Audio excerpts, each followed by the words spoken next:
अच्छा, तो कल हम शुरू कर रहे थे ये वाला चैप्टर पैरासिटोलॉजी। ठीक है। तो इससे ज्यादा क्वेश्चन नहीं आते हैं, इनके कुछ पैरासाइट्स होते हैं डिफरेंट एनिमल्स के। उनसे कभी कभी क्वेश्चन आ जाते हैं, तो हम थोड़ा बहुत जितना डिस्कस है हमारे हाथ में आपको बताते हैं और कंसेप्ट क्लियर करवाते हैं पैरासिटोलॉजी के रिगार्डिंग। पैरासिटोलॉजी क्या होती है, कल भी आपको बताया था, ये स्टडी ऑफ पैरासाइट्स होती है। ठीक है। स्टडी ऑफ पैरासाइट्स और उनके होस्ट के बारे में हो, या उनका आपस में क्या रिलेशनशिप है, इस पूरी जो है ना साइंस को या स्टडी को क्या कहा जाता है, पैरासिटोलॉजी कहा जाता है। कि वो पैरासाइट्स कैसे रह रहा है, कैसे फूड हासिल कर रहा है, कहाँ पे शेल्टर हासिल कर रहा है, और कैसे डिजीजेस काज करवा रहा है, ये इस पूरी स्टडी को क्या कहा जाता है, पैरासिटोलॉजी कहा जाता है। सही। तो सबसे पहले हम समझते हैं ये पैरासाइट्स क्या होते हैं।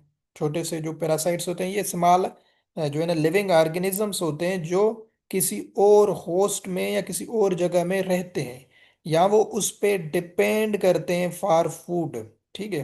पैरासाइट्स क्या होते हैं, वो स्मॉल ऑर्गेनिजम्स होते हैं जो किसी और होस्ट में जो है ना लिव करते हैं, जहाँ पे वो डिपेंड करते हैं उस पे, किसके लिए, फूड के लिए, तो उनको पैरासाइट्स कहा जाता है। फिर आता है होस्ट। कि भाई फिर होस्ट क्या होता है।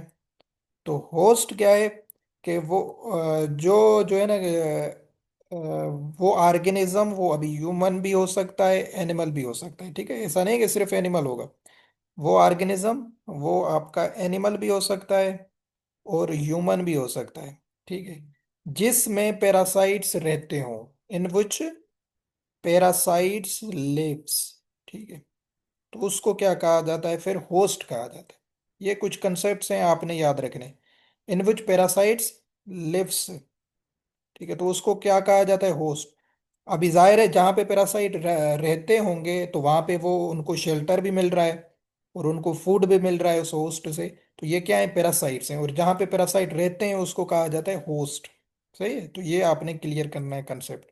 और होस्ट की आपको दो, आपको मैंने बताई भी थी एग्जांपल्स, टाइप्स, जो पेपर के हवाले से इंपॉर्टेंट है। ये पैरासाइट्स भी आई थिंक क्लियर हो गया, होस्ट भी आपको पता चल गया होगा कि होस्ट किसे कहते हैं। सही है। तो अभी हम चलते हैं होस्ट की टाइप्स पे। होस्ट की टाइप्स इसलिए इंपॉर्टेंट है क्योंकि यहाँ से क्वेश्चंस आ सकते हैं। एक होता है डेफिनेटिव होस्ट। होस्ट आपको क्लियर हो गया, अभी आते हैं डेफिनेटिव होस्ट पे। ये इसका टाइप है।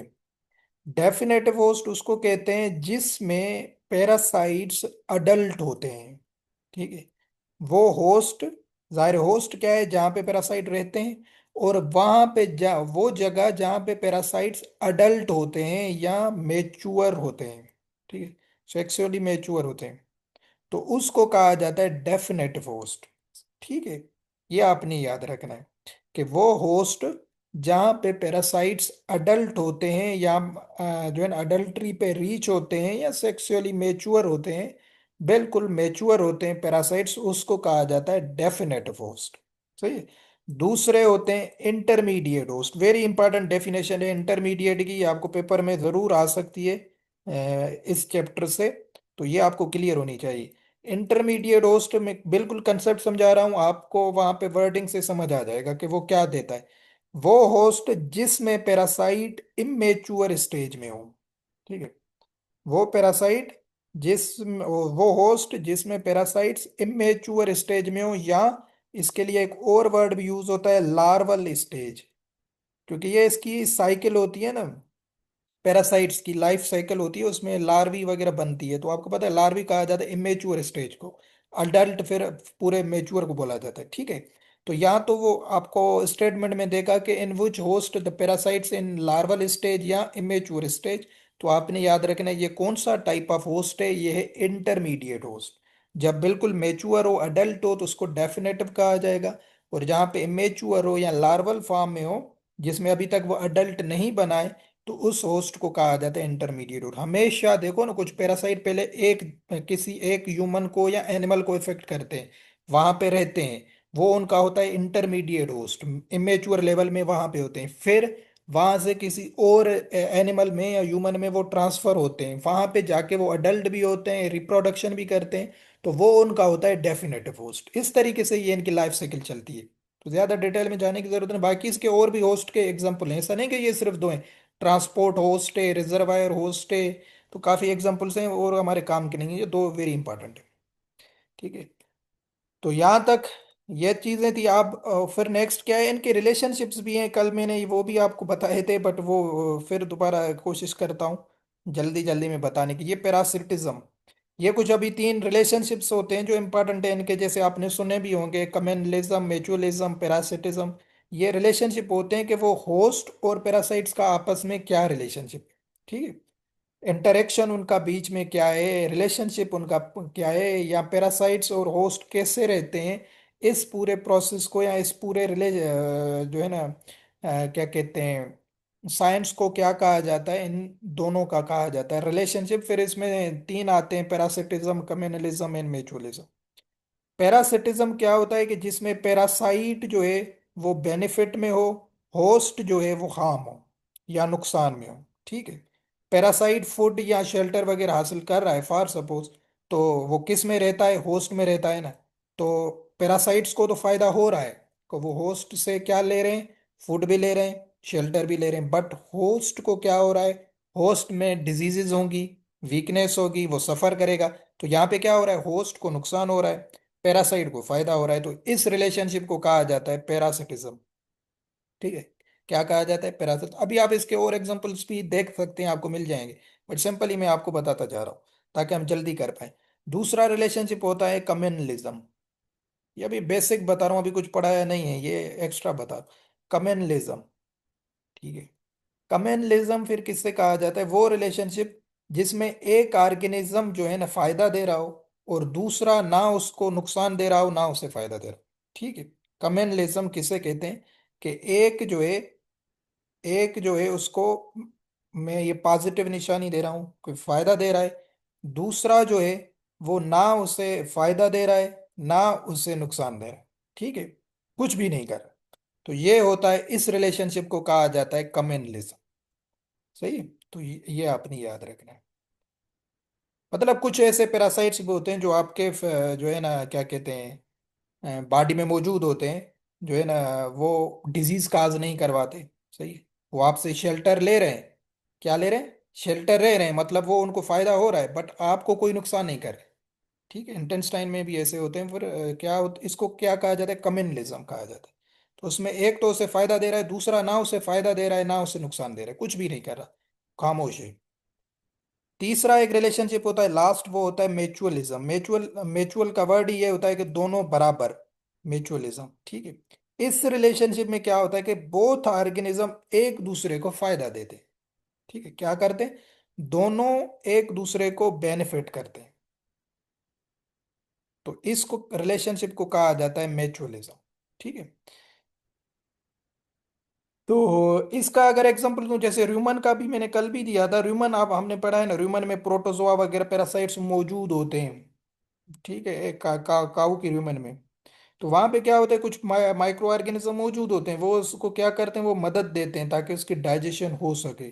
और पैरासाइट्स को क्या हो रहा है, पैरासाइट्स को एक जगह मिल रही है, फूड मिल रहा है, शेल्टर मिल रहा है। तो ये क्या कर रहे हैं, दोनों एक दूसरे को फायदा दे रहे हैं, और दोनों को क्या कहा, इस रिलेशनशिप को कहा जाता है म्यूचुअलिज्म। सही। ये तीनों समझ आ गए रिलेशनशिप्स, बताएं प्लीज। सिंपल करके बताया आपको, बिल्कुल। बुक्स में तो काफी आपको डिटेल में मिलेगा, तो हमारे डिटेल काम का नहीं है ना। Okay okay. चलो फिर क्या पढ़ते हैं हम, हेलमेंथोलॉजी। हेलमेंथोलॉजी किसे कहते हैं, वही अभी ब्रांच है पैरासिटोलॉजी की, जिसमें हम स्टडी करते हैं हेलमेंथ को। हेलमेंथ कहा जाता है वर्म्स को। किससे कहा जाता है, वर्म्स को कहा जाता है। ठीक है। वो एनिमल की बॉडी में कैसे वर्म्स लिव करते हैं, कैसे डिजीजेस करवाते हैं, ये वही पैरासिटोलॉजी वाली बात। ठीक है। अभी वर्म्स में तीन वर्म्स आते हैं, एक होते हैं नेमाटोड, दूसरे होते हैं ट्रेमाटोड, तीसरे होते हैं सिस्टोड। इनके नाम मैंने आपको कल भी बताए थे कि सिर्फ नाम इनके इंपॉर्टेंट है, कभी पेपर में भी आ सकते हैं। और वरना नीचे जो हम पैरासाइट्स डिफरेंट एनिमल्स के पढ़ेंगे उसमें नाम आएंगे, तो आपको कम से कम क्लियर होना लाजमी है। जैसे नेमाटोड को राउंड वर्म कहा जाता है, ट्रेमाटोड को फ्लैट वर्म कहा जाता है, या ब्लड फ्लूक्स भी कहा जाता है इनको। ठीक है। फ्लूक्स में लिख देता हूँ, ये हमने मेडिसिन में पढ़े थे। फ्लूक्स, ट्रेमाटोड। और सिस्टोड को टेप वर्म कहा जाता है। सही है? ये इनके नाम है, तो ये आपने याद रखना है। नेमाटोड को राउंड वर्म, ट्रेमाटोड को ब्लड फ्लूक्स या फ्लैट वर्म, सिस्टोड को टैप वर्म कहा जाता है। सही है। बाकी इनमें कुछ डिफरेंस हैं। ये क्या है, ये होता है यूनिसेक्सुअल होता है नेमाटोड, ट्रेमाटोड एंड सिस्टोड हार्माफ्रोडाइट। ये आप देख लीजिएगा, मैं इनके जो बड़े बड़े आपको वर्ड समझ नहीं आ रहे हैं इनकी डेफिनेशंस बता देता हूँ, ठीक है, कि ये क्या होते हैं, बाकी आप इनकी टेबल खुद पढ़ लीजिएगा।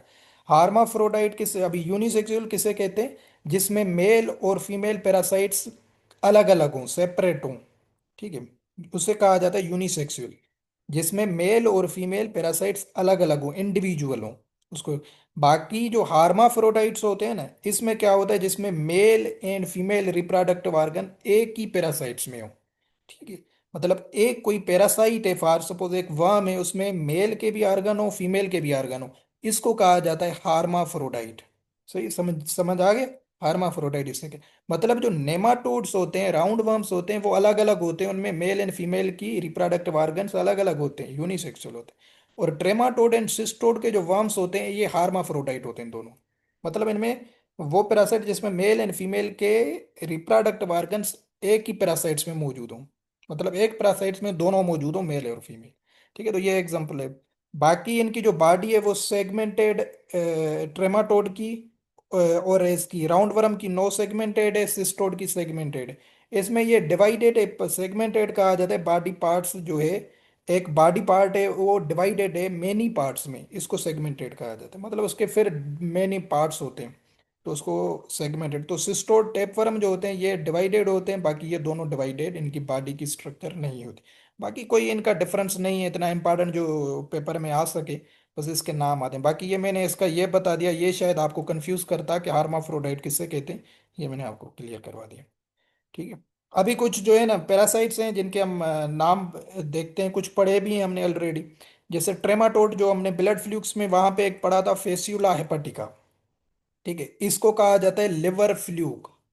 Liver fluke of cattle, Fasciola hepatica, यहाँ से हमने एक डिजीज याद की थी, एक प्रॉब्लम, एक कंडीशन, इससे क्या होती है, वो होती है बोटल जा कंडीशन, ठीक है। ये आपको याद करवाई थी, ये वेरी इंपॉर्टेंट क्वेश्चन है कि बोटल जा कंडीशन किस से बनती है, तो आपको पता होना चाहिए फेसियोला हेपाटिका से बनती है। ये कहाँ पे होता है, ये लिवर में रहता है, जो बाइल डक्ट होती है वहां पे ये पैरासाइट मौजूद होता है, वहां से ये लिवर को डैमेज करता है।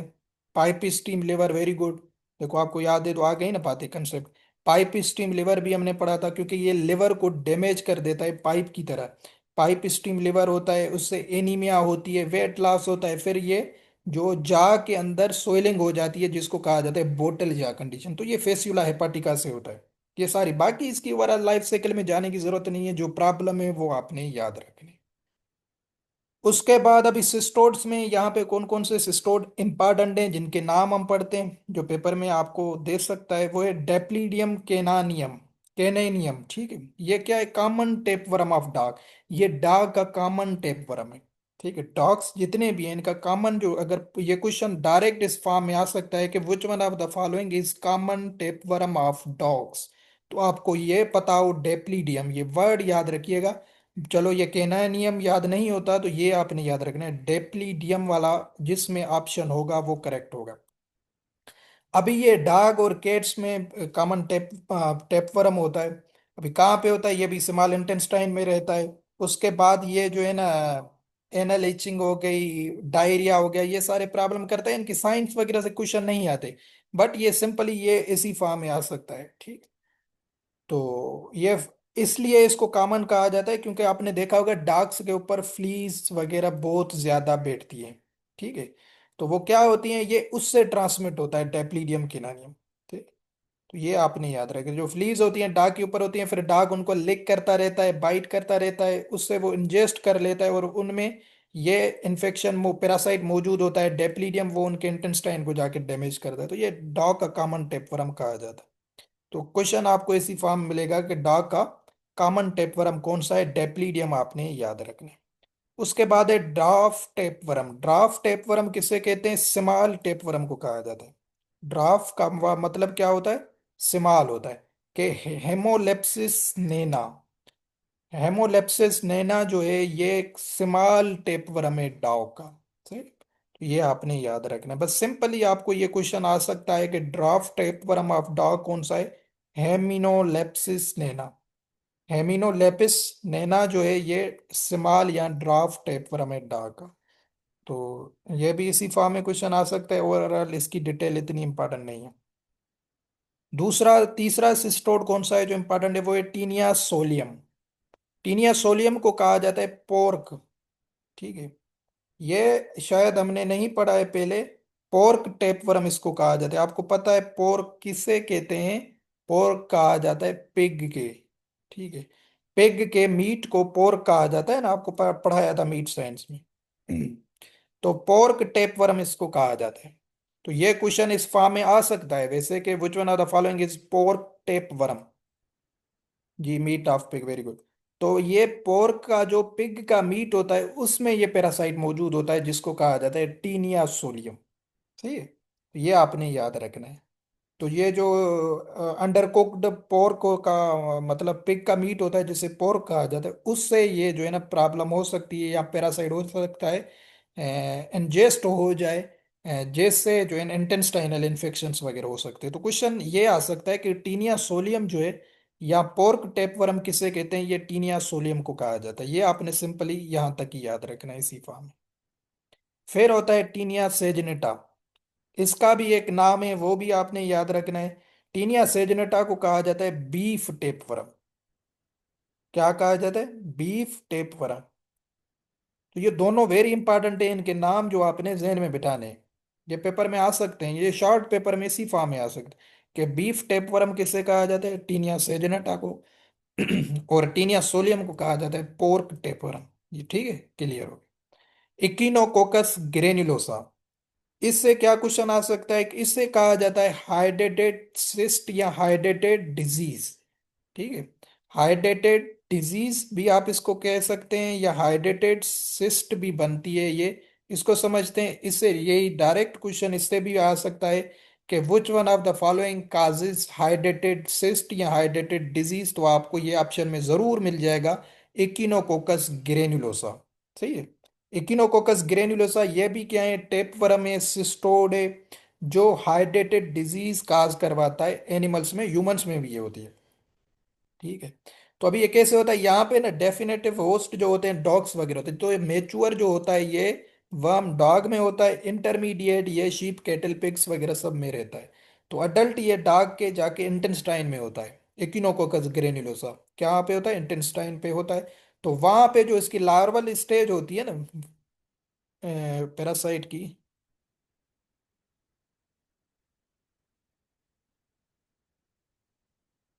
जी जी, वो पढ़ते हैं, एक मिनट।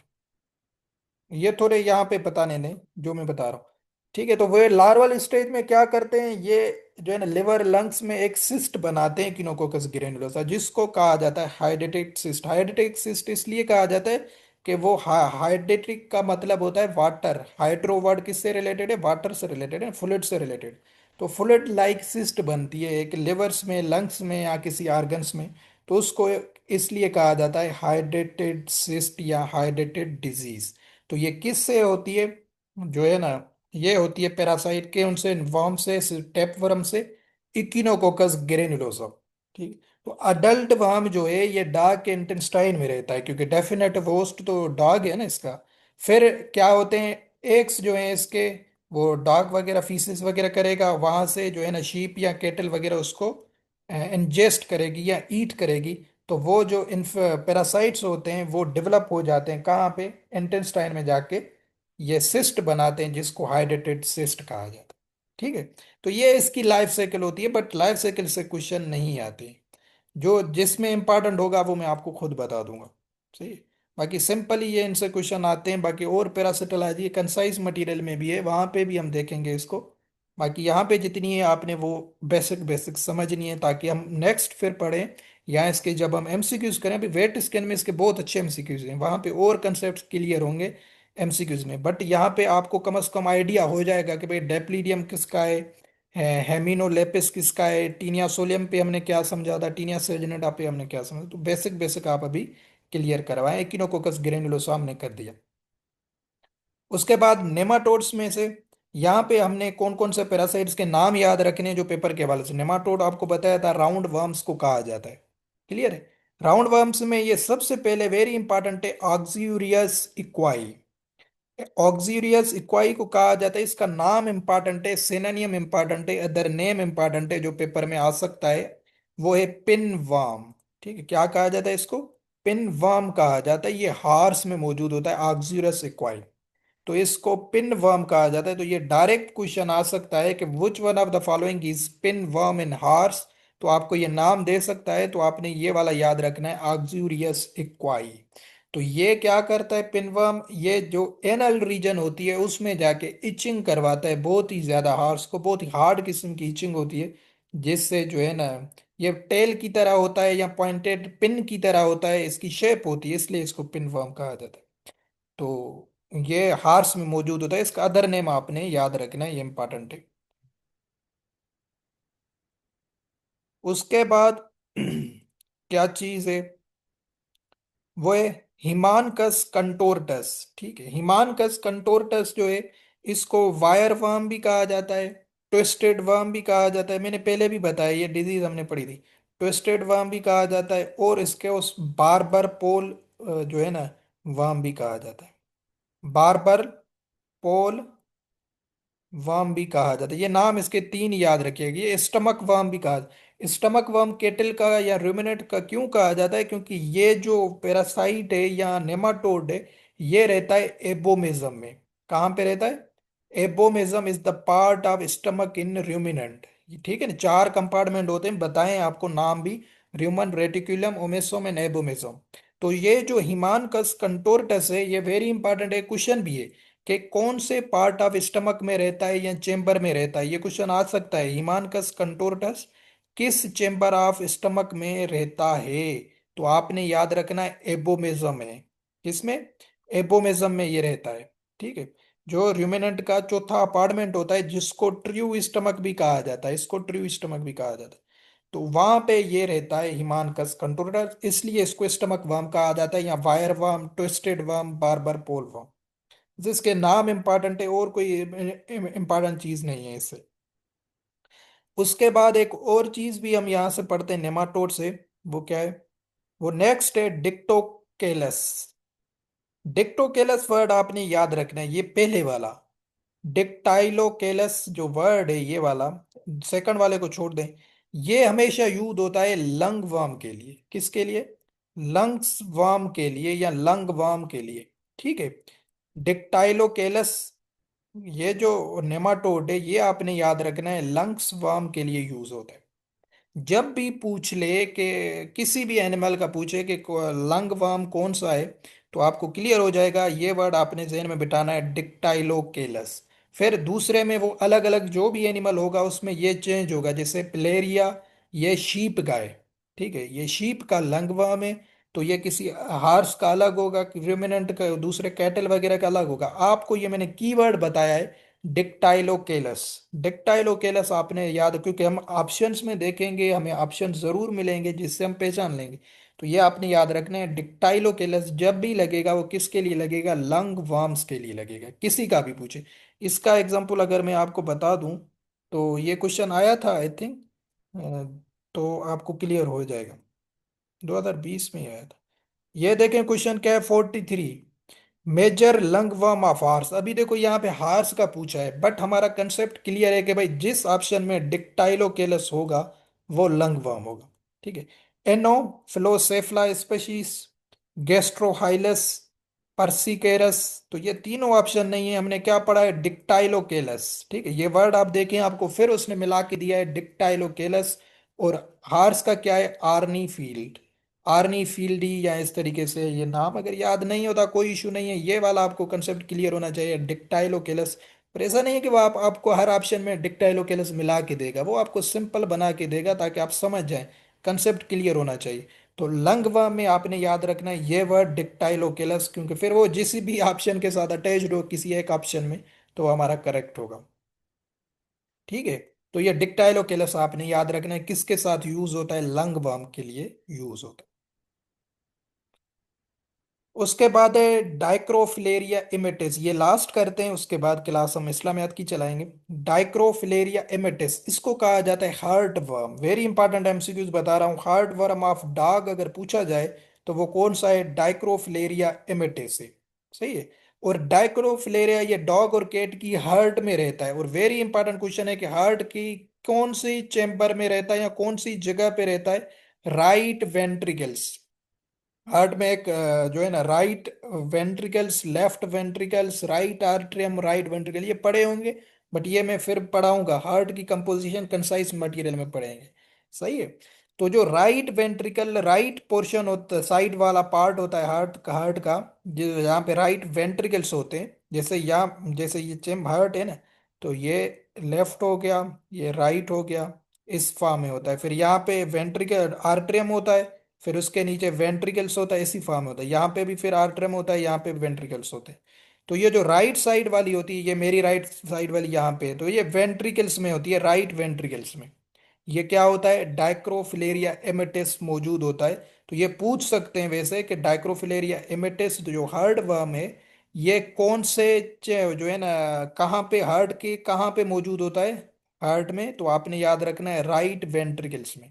ठीक है, राइट वेंट्रिकल्स, वो ऑप्शन में दे सकता है, right ventricles, left ventricles, right atrium, left atrium, तो आपने याद रखना है राइट वेंट्रिकल्स में ये मौजूद होता है।